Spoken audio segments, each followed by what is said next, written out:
네, 오늘도 역시 우리 잔잔바리 태정 선생님, 태뿌님과 함께 시작을 해보도록 하겠습니다. 사실 실경과에서 가장 중요한 파트, 뭐 다 중요한데 우리가 1년차 처음에 3월달에 정말 가장 공부를 많이 하는 게 뇌졸중이 정말 중요하기도 하고 워낙에 이제 급성기 질환으로서 사망률도 높기 때문에 정말 이제 정신 똑바로 차리고 너네 이제 해야 된다 그렇게 배우는데 뇌졸중에 대해서 어떤 증상이 있을 때 좀 조심을 해야 되는지 선생님이 전문가님께서 한번 좀 요약해서 설명을 좀 해주신다면요. 네. 되게 뇌졸중에 대해서 여러 이제 방송에서도 많이 다루고 그리고 이제 뭐 유튜브 채널에서도 설명하시는 경우 되게 많더라고요. 제 생각에는 환자 수가 많고 아무래도 관련돼가지고 사망률도 이제 높고 요새는 조금 떨어져가지고 단일 질환으로 했을 때는 3위 정도 되는 것 같은데 연간 한 10만 명 이상 정도 새로운 뇌졸중 환자들이 생겨요. 크게 뇌졸중이 허혈성 뇌졸중이 뇌경색 그리고 뇌경색. 출혈성 뇌졸중으로 나뉘게 됩니다. 뇌경색이 그 전체 뇌졸중의 75%에서 80%를 차지하게 되는데 훨씬 많죠. 혈관이 막혀서 생기는 거거든요.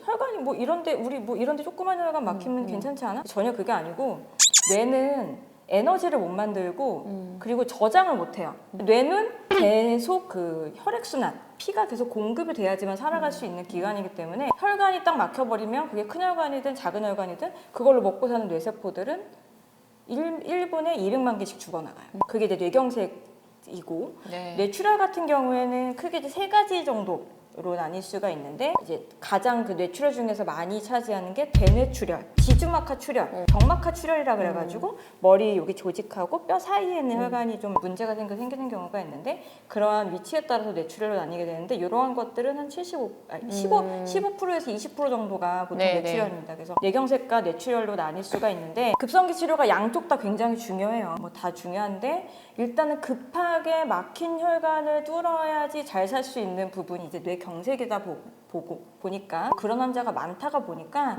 저희가 막 뇌졸중학회에서 뭐 타임 이즈 브레인, 시간은 뇌다 이런 캠페인도 하고 그리고 증상이 생기면은 뭐 빨리 병원으로 오셔야 된다고 하는 부분이 있고 일반인들은 이거나 뇌경색이든 뇌출혈이든 증상은 똑같거든요. 그렇죠. 본인이 감별할 수 없어요. 뇌졸중의 증상이라고 하면은 저는 갑자기 생기는 걸 되게 중요시 생각해야 된다고 생각해요. 자기 전까지 괜찮았는데 아침에 일어났는데 뭐 증상이 생겼다. 빨리 오셔야 되는 것 중에 하나고 식사하다가 숟가락 떨어뜨리고 고스톱 치다가 이제 그 화투장 놓쳐가지고서 그러고 말을 하다가 말이 어눌해지고 이런 분들이 있잖아요. 갑자기 어떤 신경학적인 증상이 생겼다라고 하면 나는 이건 뇌졸중 의심해야 돼. 라는 생각을 하셔야 되는 부분이 있고요. 가장 대표적으로 많이 일어나는 증상들을 몇 가지 말씀을 드리면 얼굴 마비가 올 수 있죠. 일단 얼굴 표정을 짓는데 비대칭 혹은 물을 마시는데 물이 한쪽으로만 흐르는 그런 경우들이 있으면 이거는 뇌졸중 증상이다. 다음으로는 반신마비, 현마비라고 보통 하죠. 갑자기 내가 한쪽 팔에 힘이 빠지거나 한쪽 손에 힘이 빠지거나 다리에 힘이 빠지거나 발끝에 힘이 빠지거나 이랬다라고 생각이 들면 뇌졸중을 의심해야 되는 증상이라고 생각을 하셔야 되고요. 다음으로는 발음장애, 구음장애라고 하죠.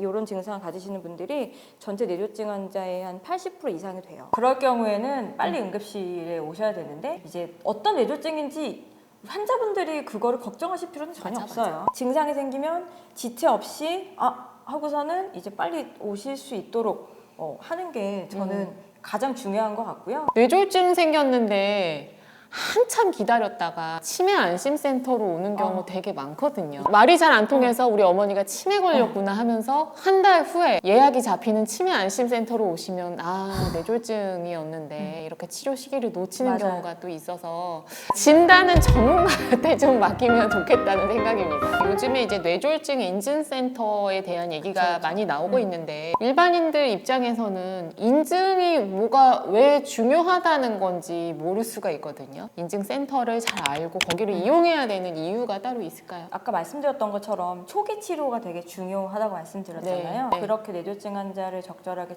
진단하고 치료를 할 수 있는 그 이제 표준 진료 지침이 있어요. 그 과정 자체가 진료 체계가 좀 잘 돼 있다고 저희가 학회에서 이렇게 검토를 하고 병원에 실사를 나가고 해가지고서는 그 사실을 인증해 드리거든요. 그리고 이제 그 뇌졸중 홈페이지에 들어가시면은 거기에 이제 정보들 있어요. 우리 동네 어떤 병원이 있는가. 근데 그거를 모르신다고 하더라도 119에 신고하면 119 대원들이 네. 또 그 교육이 잘 돼 있기 때문에 뇌졸중이 의심이 된다라고 하면은 치료가 되는 병원으로 많이 모셔다 드립니다. 그래요? 네. 네. 그리고 각 지역에 뇌졸중 치료를 잘하는 병원은 분명히 되게 많아요. 왜냐하면 아까 말씀드렸던 것처럼 뇌졸중은 이제 표준 진료 지침이 꽤 잘 되어 있고, 그리고 이제 국내에도 진료를 할 수 있는 어떤 그런 그 가이드라인이라는 게 있죠. 표준 진료 지침이라는 게 다 있기 때문에 대부분 선생님들이 그거를 뇌졸중 전문가라고 한다면 그거에 맞춰가지고 다 치료를 하세요. 그 이제 또 하나 궁금한 게 이런 게 있을 수 있어요. 뇌졸중 걸리면 신경과에서 보는 거예요? 신경외과에서 보는 거예요? 이런 질문도 되게 많이 받을 수 있는데 어렵다. 네. 신경과 선생님하고 신경외과 선생님이 다 있으면 뭔가 시술이나 이런 거는 시술이나 수술은 신경외과 선생님 담당하고 그 이외의 치료를 신경과에서 보는 경우가 분명히 있고요. 이제 정말 뇌졸중이 너무 중요한 것 같아요. 겨울이 다 지나긴 했지만 뭐 뇌졸중이 계절에 따라서 엄청나게 또 줄어들거나 그런 병이 아니라서 늘 이렇게 갑자기 뭔가 문제가 생겼을 때 조심을 하셔야 되고 뇌졸중 인증센터로 가실 수 있도록 꼭 즉시 119에 신고를 하셔야 될 것 같습니다. 마지막으로 한마디 해주세요. 오늘은 이제 증상을 말씀드리긴 했지만 사실은 나중에 뭐 사실 되게 궁금하신 내용 많으실 거예요. 치료는 어떻게 치료 하냐? 저는 이제 이런 거를 했으면 좋겠어요. 어떻게 해야 가장 잘 치료받을 수 있는가? 그거 굉장히 중요하죠. 그쵸. 그거는 또 특집으로 한번 네. 해야 되는 부분이 있고. 물론 지금 증상을 잘 알고 뇌졸중 치료가 가능한 병원으로 일단 가는 게 치료의 첫 번째 단계. 그 다음에 치료가 어떻게 이루어지는지 그런 말씀도 나와서 다시 해주시면 좋으실 것 같아요. 제일 중요한 거는 적절하게 치료받고 재발하지 않고 후유증을 최소화하는 게 제일 중요한 거잖아요. 그런 부분들에 대해서 또 다음 시간에 말씀드릴 수 있으면 좋겠습니다. 네, 기대가 됩니다. 그러면 저희는 또 다음 시간에 좋은 내용으로 다시 한번 찾아뵙도록 하겠습니다. 그럼 다음 시간에 뵐게요. 안녕히 계세요.